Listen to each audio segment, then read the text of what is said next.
What's happening, everybody? Welcome to another episode of Unparalleled Sports Talk with your host, Kwame Fisher-Jones. As always, I am him, and I'm happily, eagerly, I don't know if that flows right.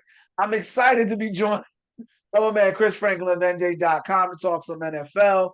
We had some technical difficulties on both sides, but it looks like we're ready to rock and roll. So I'm glad we're ready to go, Chris.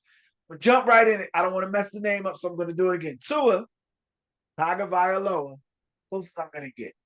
You know, my That's a, favorite basketball player is Giannis Antetokounmpo, and I still can't say his name. But anyway, Tua Tagovailoa dominated to a T. No, I'm going to get his name right. Dominated the headlines. He rehashed an old story about Brian Flores, gave some context. Brian Flores, who was the coach for the Miami Dolphins about 2 seasons ago, later wound up being fired, subsequently suing the Dolphins. But Tua basically let some things off his chest, saying that Brian Flores it felt like he woke up every morning telling Tua that he sucked, told Tua as the head coach that Tua should not be there. He told Tua that there should be another guy there. To add further context to the story, Brian Flores, the head coach, first year head coach, first time head coach, apparently wanted Justin Herbert in the draft. Stephen Ross, the owner of the Miami Dolphins, apparently wanted Tua Tagovailoa. Stephen Ross won because he signed the checks. Brian Flores, one can only surmise, was not happy. Then later comes out in a lawsuit that Brian files against the Miami Dolphins organization in the NFL, says that the Dolphins tried to incentivize him to tank, to lose games.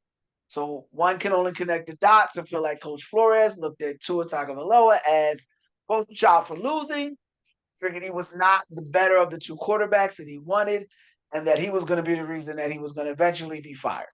So maybe took that out of him too. I think I covered all the bases on the story here. What, just with everything that I just gave you, but for me, well, I'll say my comments, but where do you sit on these comments? Where do you sit on, Tua rehashing this story, things that he pointed out? What are your opinions of it all? well, I think he has every right to, especially with what he had to endure. To wake up, to wake up and all of a sudden, like you're ready to start a day. You're an NFL quarterback. You're waiting to start your day. You're working hard. We all know how much these guys work. And then for somebody to not really want you and go like, "Hey, you suck." Great way to start the day. Hey, let me really motivated. Here you go. And then you go to the facility. It's just that cold shoulder. And I hate to say it when I say that, but you wonder why and I have no reason not to believe Tua at all when it comes to this.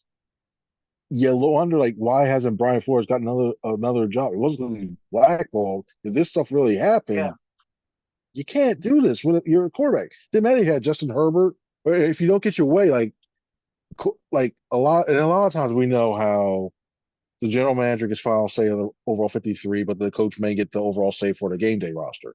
You're not going to get every single player that you ever going to want.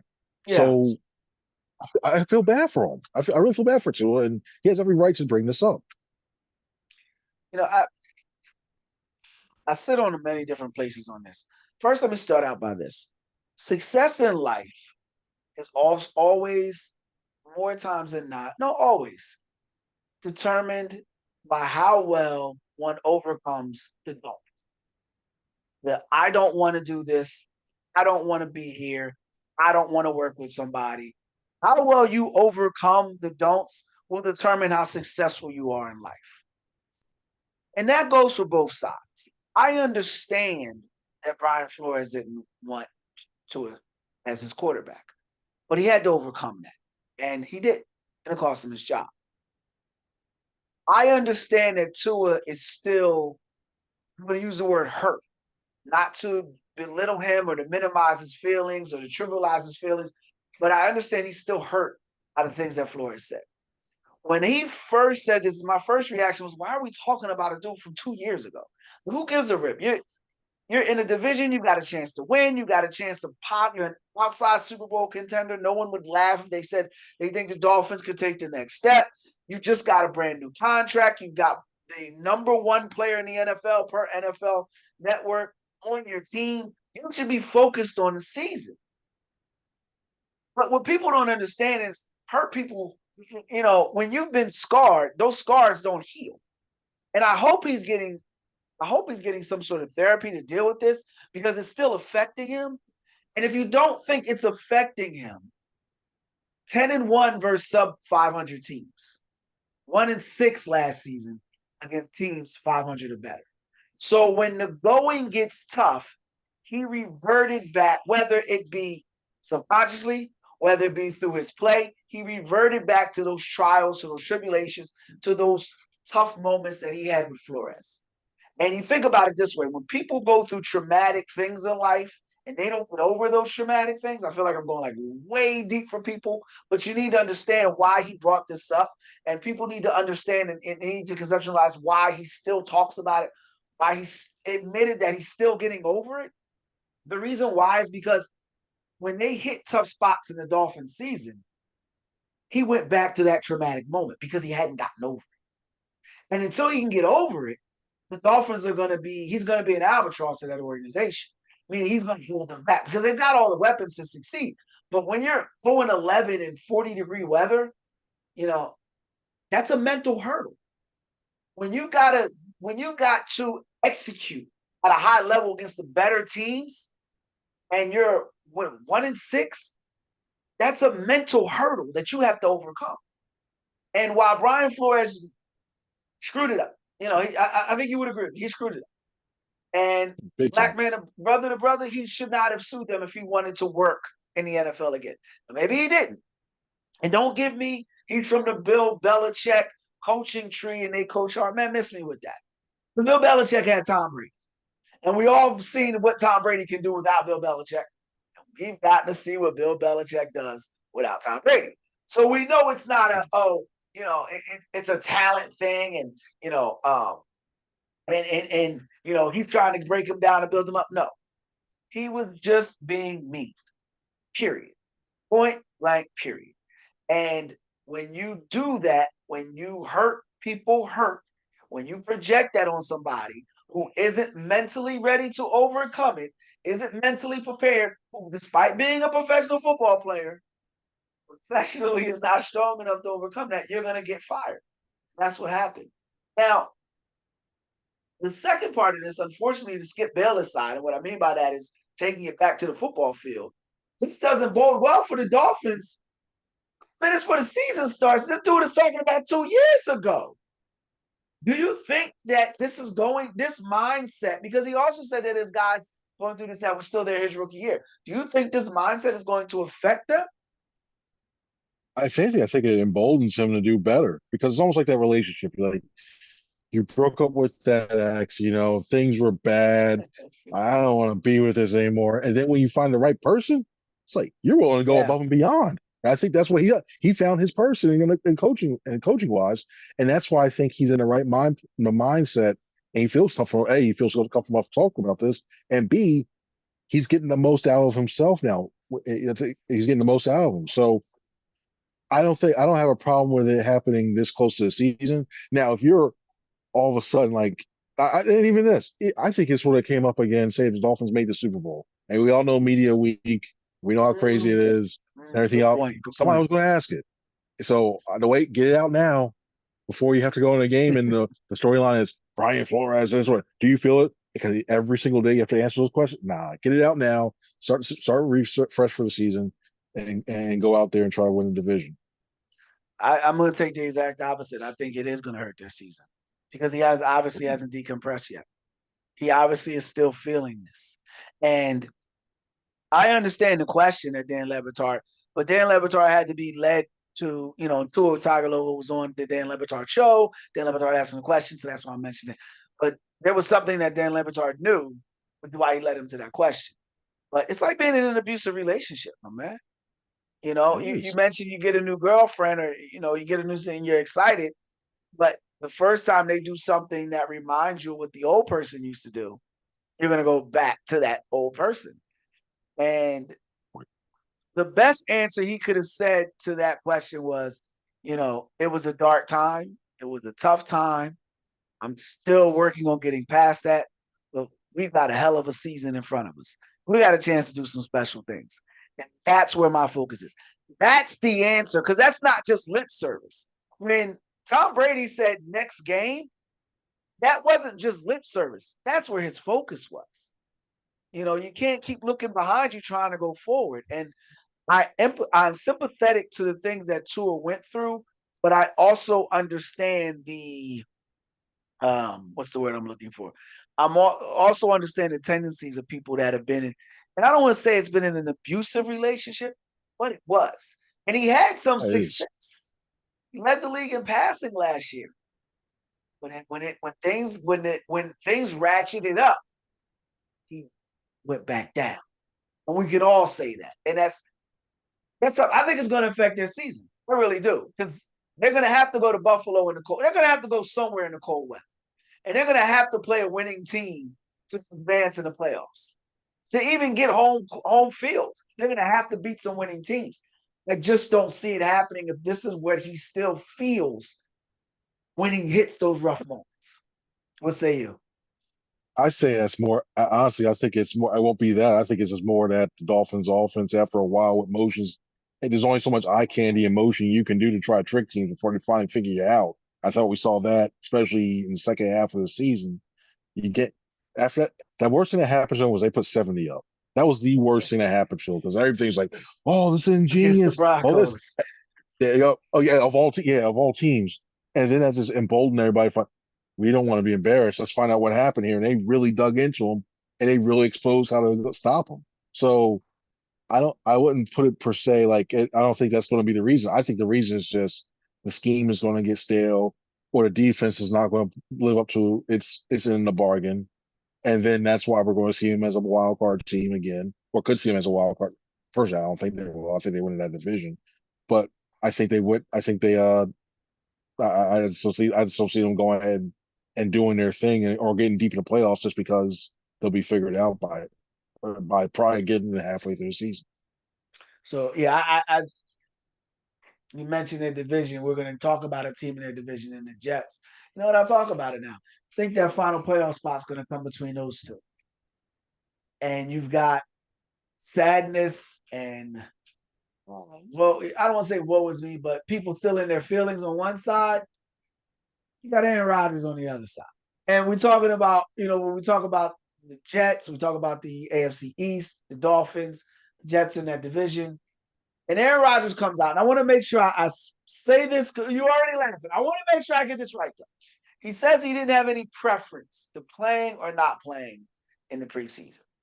Now, normally I side with players on this, like, man, the media just be nitpicking. This is no story here, but it's Aaron Rodgers. It's Aaron. I went to Egypt instead of being in minicamp Rodgers. It's Aaron that, it's always something football with this dude. And yes, he needs to play preseason. You know why he needs to play preseason, Chris? Because he's old. Because he's old. And it takes a while to get that 48 Chevrolet to go. It takes a while to get the gas because he's old. I'm serious. He needs to be out there for no other reason other than there's no reason not to. There's no reason for him not to have his old butt on the field, sweating with his team for 5 minutes, then going back and having some apple cider vinegar and orange juice. I mean, am I wrong? Should he be playing preseason? Let's start there. Well, don't you believe in magical mushrooms? Aren't they going to make everything better and get them set Aaron up? Or Rodgers treat brought to us. no, no, like no preseason game. Like he should be playing in training camp, but no preseason. At this point, the only thing he can do, I don't think he should be playing it. I really don't because we saw what happened when he only went. I know this is a big extreme, but only went 4 plays into a season and out she hits that. You're just setting up for something bad to happen, and those preseason games, at least one or two, are going to be on that MetLife turf. So I wouldn't expose him to that at one bit. Let him. The only way I want to see him on a turf is when he's looking at the sideline, when he's looking around, he's joking around. Ha ha ha ha! Look at these guys out here. I'll be at the number one thing. I can't wait to do this. I just don't see him being in. I just wouldn't put him in a preseason game at all. Let him work with the receivers off to the side and to practices. Yeah, do that, but not. There's no. I wouldn't do that and risk him, especially at his age. You put him in bubble wrap and you make sure because if he's at a point where you sneeze, oh no, I gotta pull my back. He's at that point now as a quarterback, especially all the hits he's taken over time. So yeah, wait till week 1. He's not the only quarterback I think that's gonna be doing it too. You said a lot there, but the thing that stood out to me is and saying he need to put him in bubble wrap. Let me start here with this. Do you think Aaron Rodgers loves football? At this stage of his No, life, I do you think think he's he loves done. football? No, you think he loves No, football? Oh, okay. Good. So we're on no, the same page there. no, no. Because I don't know anything that you love that you could take or leave. I don't know anything that you love that you have no preference for. I don't know anything that you love that you can say, you know what? Eh, it can come and go. I'll be all right either way. Because if you love something, you need it. It's like breathing for you. And there's no it's no reason not to when you love something. So when the question comes to any quarterback, insert QB1 for any team, do you feel like you should play preseason? Well, I want to be out there. When's the last time we've heard Aaron Rodgers say, I want to be out there? You haven't. No, he's thinking about being a VP for Robert Kennedy Jr. So that whole thing is Another like Aaron that's for that Rodgers one too. treat. Yeah, yeah. Do they need a Jeopardy host? I think he was looking at all different things. Like maybe I should do this. Well, maybe I Another shouldn't take Aaron another treat. Rodgers treat. He's this should be his last year. Like this should be the last gas. Try this after this, man. Go home, man. Go Well, go find invent some things. Go find your shaman. Talk about the earth and the stars and the moon wherever we are. Or stuff. Enjoy life after that. You done enough, but it's nah. He's done. He needs to be done you after know, this year. I agree with you that he's done. Or I agree with you that this should be his last year. But I think he was done when he got hurt falling last year. I think that in his mind was like, all right, what I got? Another check? Okay. I just don't. There's no reason not to play preseason. You're old, bro. You're old. Like you're old. You are football old. You need to get hit.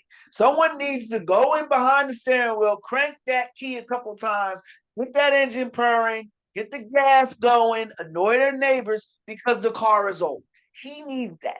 And if he doesn't get that, what's going to happen, Chris? It's going to break down on 295. He's going to break down on 205. He's going to break down the moment someone pushes him past 50.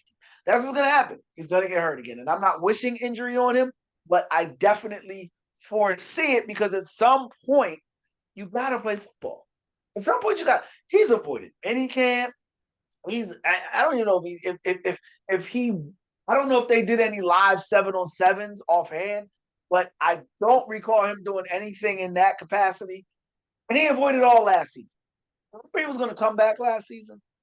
What was he coming back for? If now you get a chance to play, you don't want to play. And he was hauling his butt to come back on the field last season. Now, well, he got no preference, and I stand on that. Stand on that. What do you love that you don't have a preference for? What do you love that you can take or leave? There's nothing in life, whether it's a woman, whether it's chicken wings, anything you love, you want. Man, you can't be saying that. I'm hungry. Can't be saying that right now. I'm hungry now. But when you look at it too, and I shouldn't. I'm not. I shouldn't be questioning his motive or the way his methods are coming back. Yeah. It just felt like he knew when your season go along, it looked better for everybody on the outside that he was trying to hustle and I can be back and Yeah. I can fit and everything else, knowing that they weren't going to be truly in contention. If they were in contention, they were going to be bounced so quickly, their head would have spun around. I think he would have hurt his Achilles again.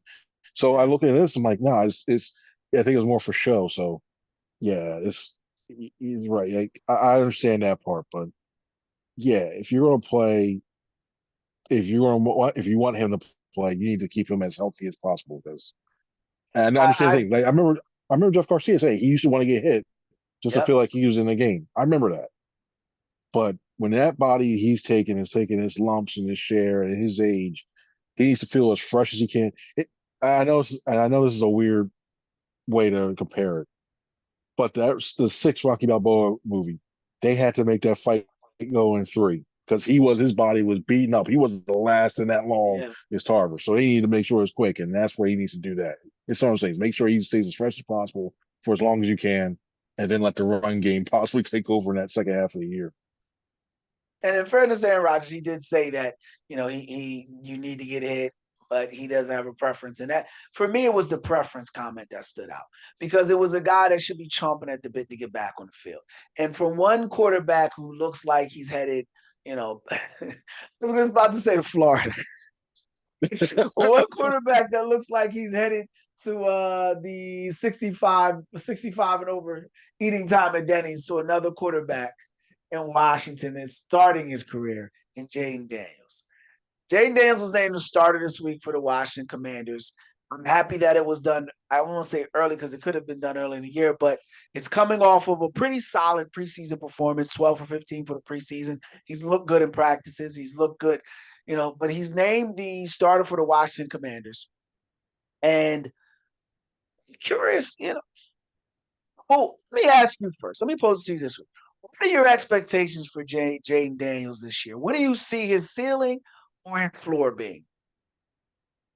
I think his ceiling is he finishes Just for third this year. in the just for this year. I think his his floor is finishing third in the offensive rookie of the year category because I think he's got enough weapons with that offense and he's got enough talent to carry him and surprise some teams and win some games.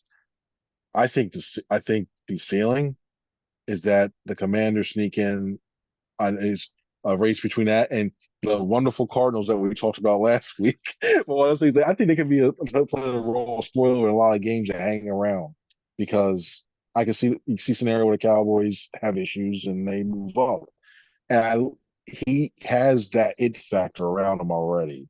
When you look at the way that Commanders offense goes, the way that he has a presence about in his play, his ability, I think he's going to be a really good quarterback. And I normally typically am not a fan of starting the quarterbacks early and often, but when you look at Marcus Mariota as your backup, yeah, Mm, necessarily you have to do something. mm. You keep the fans excited looking at that. So yeah, but I think he's going to have a very very good season, almost like C.J. Stroud in a way. I love that guys wanted to go to Washington. We heard Brandon Ayuk wanted to go there. Another name forgets me, but I love to hear guys wanted to go to Washington because of Jayden Daniels. 8 starting quarterbacks since 2017. Yikes. The expectations. Well, my wheels are spinning. I actually think he's going to have a good year, not because of statistics or because of team success, because the expectations are so low. I'm going to repeat that. 8 starting quarterbacks since 2017. Case Keenum, Carson Wentz. They've had God rest the dead, Dwayne Haskins. Like they've had some atrocities at quarterback. If he's upstanding after 17 games and they are 9-8 and up to playoff contention, he's had a tremendous rookie year. And let's say he has, I liken it to, and I heard someone on Good Morning Football use this analogy, and I'm going to steal it. Akbar used this analogy, and I'm going to steal it. CJ Stroud came in with 0 expectations for the Texans. No one expected the Texans to do anything like last year except have good barbecue at their game. And he had a great year. And I don't think I'm going to stand on. I don't think CJ Stroud is that good. I don't. I really don't. But he had a tremendous rookie year. So now the expectations have gone up tremendously. And expectations usually run parallel with disappointment. The fact that Jayden Daniels has 0 expectations. Dude, if he gets the quarterback center handoff right for the entire game, they may want to build a statue for him at Washington. Multiple name changes. They got a new owner, new coach, new feel, new vibe out there. Everything is new about Washington. So if he's just a functioning rookie quarterback, like I said, they'll be good. They'll be good. And I think he can have the type of year because when you look at what happened in Houston, you had a Colts franchise that was Gardner Minshew was a quarterback. Anthony Richardson got hurt. We'll say they were kind of all over the place a little bit. I think you would agree with me with that. They looked Yep. solid on the field, productive, but no one really saw them as a legit playoff contender. The Titans, Derrick Henry. What was it? Will Levis was their quarterback? You can help me with that because I Well, can't even think about it Mr. for a second. Mayo. Yeah, Mr. Mayo, yep. yeah. So Mr. you know, Easysimple. and Jacksonville Jaguars. Right? You look at the NFC East. You and I are going to talk about the Eagles in a second. I believe the Eagles will have a good year, but maybe they do, maybe they don't. I believe Dallas will be a dumpster fire from the moment of the first coin toss. I believe it will be a 1, 2, 3 heads on sales Cancun from game one for the Dallas Cowboys. Do not believe the Cowboys will have a good season this year. Believe that, the rumors are they're tanking for Shador Sanders. I don't know if there's any validity to that statement, but I will say this. They ain't signing up to win. It's one thing we know for sure. Cowboys are not signing up to win this year. That we know. And then you've got the New York Giants.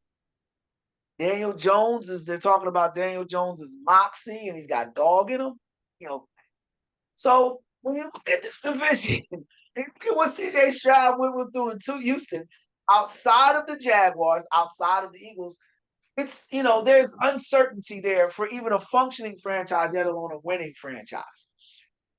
Cowboys brought back Zeke Elliott. Like, dude, they ain't lining up to win in Dallas this year. So I think the expectations are low enough where he can be successful in as long as he just plays functioning football. But I also think that he's going to have a CJ Stroud type season this year because I think he's a good quarterback. I think we both agree with that. I think he has a better talent level than CJ Stroud. When I make that comparison, what are your opinions? I like it, the fact that they actually set him up with some weapons around him in a situation that he can be successful. You got Austin Eckler if he stays healthy. You can rely on him in the run game.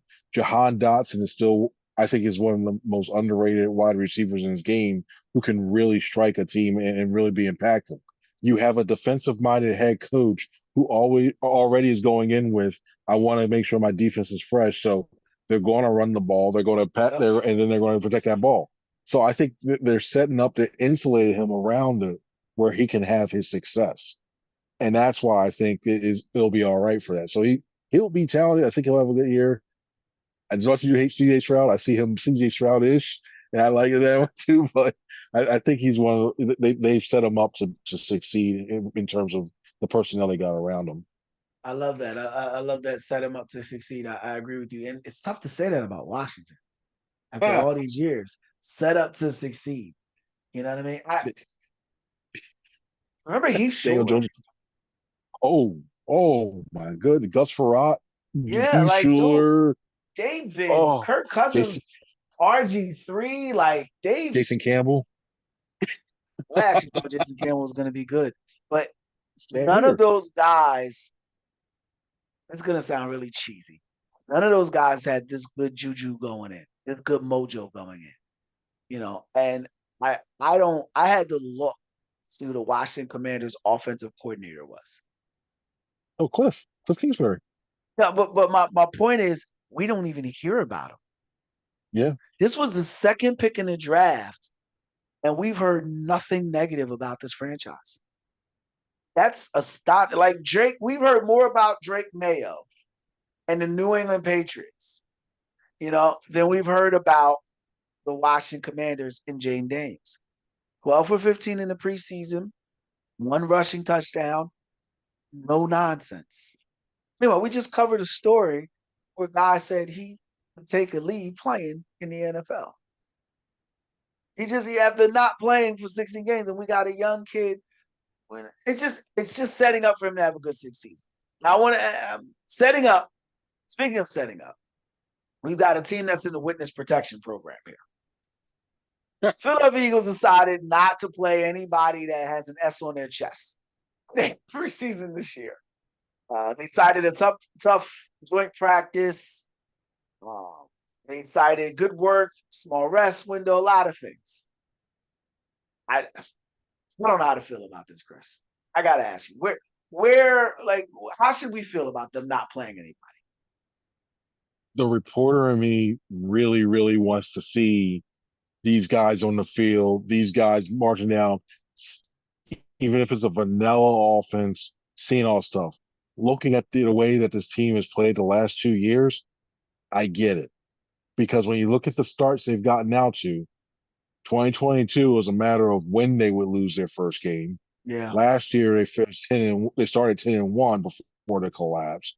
So there's something the way they've done things have lent themselves to these good starts. Now, when you look at the way that they ended things, obviously it's been the one of those 2 years is bad, but I think they're working on that. There's high. They're using a lot of tempo. They're using a lot of different ways to try to get these guys in shape, and it's not standing out and trying to get them elevated so when the game thing. The one thing I do worry about, especially when you're playing now they're playing Brazil, it's going to be like it's their version of spring is about to happen. It's going to be days like today out here where it's like 70 degrees. I'll be fine. So they won't have to deal with the intense heat. It's a matter of the conditioning in the late third and the fourth quarter because you can simulate if you're giving your all each play every game, you'll be fine.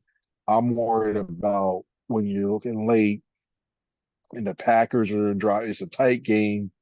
How are you going to stop if your defense is wilted already? Then the offensive line's wilted, stuff like that. You can worry about that. But I don't. I'm selfish. Me would see them play into the first half just to see them going. But I understand why they're doing it though. You got to go with the recent success. Yeah, I don't know where to go with this. Because on one hand, you say, well, you guys sucked last year when the season ended, so you need to play. But flip side of that is not switch your hands with the mic. The flip side of that is you're building depth for guy for early in the season when guys are winded and every NFL player to a man from the 70s, from the 80s, 90s, 2000, 2010, 2020 have said that those first 2 games of the season, you're getting your legs under you. Doesn't matter what you did in preseason, you're getting your legs under you playing football. So, I we won't know till mid-season if this worked. And even then, like it could be 9-0 and go 4-5. You know what I mean? Like it's I will say this: new center, new running back, new offensive coordinator. Maybe it'd be good to get Jalen some live bullet reps with all that newness around him. But I don't know. That sucks, right? But I don't know how to qualify it because what if it works? What if it works? Do you come out and say, well, they did the right thing? What if it doesn't work? You know what I'm saying? No one's going to say, well, they played in preseason. You're going to say Sirianni and Hurts still don't get along. Kellen Moore is not using his wet. Like, everyone's going to point a finger at something. Vic Fangio is too old to be calling play. Like, it's going to be something else. So I don't know, man. I don't. As an Eagles fan, I believe that it doesn't matter. As a person that is old enough to remember football before it was on Fox, I think it does matter because football is the one sport you practice more than you play. But game speed is you can't replicate it, if that makes sense. So you need Very that true. you need that game speed. But we won't, bro. They got like 5 weeks off before game one anyway. Like, what are we talking about here? They got The thing that but I'm sorry. The thing that worries me is especially when looking how the offensive line is right now. And you put them in a lot of situations. Like it's that do you get them reps so they get used to the blitzes and the stunts, but at the same time you're trying to get them used to the blitzes and the stunts in the preseason. If you lose Jalen because he gets hit in a knee or what have you, and he's down and you lose your starting quarterback, you got to see Kenny Pickett, where the offense is not going to go past the throws aren't going to go past 15 yards, yeah, and I'm not exaggerating on that. So usually 15, 20 yards in that offense. They're just training camp. Yeah, just like I say with Aaron Rodgers, I know that one too. Bubble wrap him, make sure he's fine, work him hard in practice, but after that, let it like wait till the regular season. That shout out to you on Kenny Pickett because you told me weeks ago it was no big deal. There's no story here. Kenny Pickett is just there to have a backup that they can work with. That there was nothing, and from everything I've read and seen, yeah, you're right. You're right. I'm surprised if he makes the team. oh Yeah. he'll No, make I it. know he will. I'm just saying. I'm waiting for another Teddy Bridgewater incident to happen where a team gets really desperate, a team that's on the cusp of being in the playoff or is really competitive, where the quarterback gets hurt and their depth is horrible, and they need a person with starting experience, and that's when Howie comes in and tries to fleece them. Well, a conditional one sounds about a second that can turn to a first one playing. That's where he would excel. But other than that, it's got to a point where, and the reason they can do that now is Tanner McKee. Well, he's been playing with the second team. He hasn't been lining it up lately, even playing with the second team. But I think it's strong enough where if there's a game, like to me, he's a better option in terms of than Pickett, because if you're behind in the game, at least I know Tanner McKee will push the ball vertically instead of just going horizontal, dink and dunk. Like it's bad. I don't want to see Kenny Pickett a la mixture of Ty Detmer with Sam Bradford mentality. I don't want to see that. Like it's rough to watch. Ty And he's been a nice guy. Yeah, yeah. It reminds me of that because the old West Coast style under Gruden, 1, 2, 3, bam, 1, 2, 3. Yeah. If Ty Detmer were playing this year, he'd be using the RPO and the slants and the outs and all that stuff. What Kenny Pickett's doing, Ty it's Detmer was a yeah. good So quarterback in college. college, yeah, college great. And that for year and a half, he was that when he replaced John Blake. Rodney Pete. Was it Rodney Pete? Yeah, Yeah. it was Rodney He Pete. replaced Rodney Pete and then and got into the playoffs was good. And that first half, and then teams found out, I was like, oh, we can sneak the safeties up. Okay, bet. But the safeties up and then it wasn't as effective. And he went to Atlanta and wasn't as effective. So yeah, Coy had a better career in my opinion, but that's whole and he was older for the most part. Wow, you really dug in the crates for that one. I look, Yeah. you know better than most. You're there. You see it. My only question for the Eagles are going to be, what will this team look like when they hit that adversity? Going back to Tua Tagovailoa, what will Tua look like? It'll define their seasons. How they overcome the don'ts.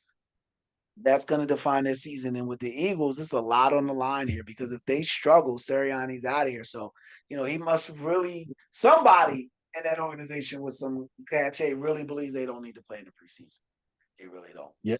All the analytics they use, all sports science they really invest highly in. Yeah. And I think for media's sake, we don't want to see Belichick coming in here because we know things are going to get shut down. So I yeah. don't think they're going to go with Belichick. If they make a change, I don't think they go with Belichick. I never thought they were going to go with Belichick. I actually think Belichick, I don't see him winding up in New York either. I told you before where I believe he's going to wind up. Yeah. You know, Bill's with probably like, don't do it. Bill's telling him, don't do it. Bill Parcells, don't do it. Don't go down yeah, there. because it hurt Bill's career. It hurt Bill's career. The little bit of success he had with the Cowboys defined his career because it's kind of like you were able to get that into the playoffs. You were able to take Tony Romo and turn him into a household name. Tony Romo got hit really hard. They benched him for Dak. He quit and went to the booth. Say less. Say less. Did he love football? We killed Aaron. Did he love it at that point? You know what I mean? He was dating Carrie Underwood. He dated Carrie Underwood and I was like, he joined the fame. He's like, okay, TMZ. Oh, I'm not going to be here. Click. Yeah, one of those things. Like, oh, it's tired. So He yeah, irks Bill me, Bill son. Parcells is loving life right now. Chris, I appreciate you, man. We'll get back next week. We'll go over some predictions next week. And what do we got? 2 Sundays before the season starts at 3. I can't remember. 1, 2, yeah, because the fifth, yeah, we're almost there. Because Yeah. the fifth is the Eagles, so the fourth season starts the fourth, fifth. Yeah, we're almost at 3. It might be 3 technically because of the wraparound, but it's getting very Yeah, close, man. it's as I said, I know it's coming up, but I know it's not right there. All right, man. I appreciate you. That's it for this episode of Unparalleled Sports Talk. If you like the podcast, make sure you share, subscribe, whatever your podcast platform allows you to do. He's Chris Franklin of NJ.com. NJ.com. I'm Kwame Fisher Jones, and as always, we appreciate your time and year. You be easy.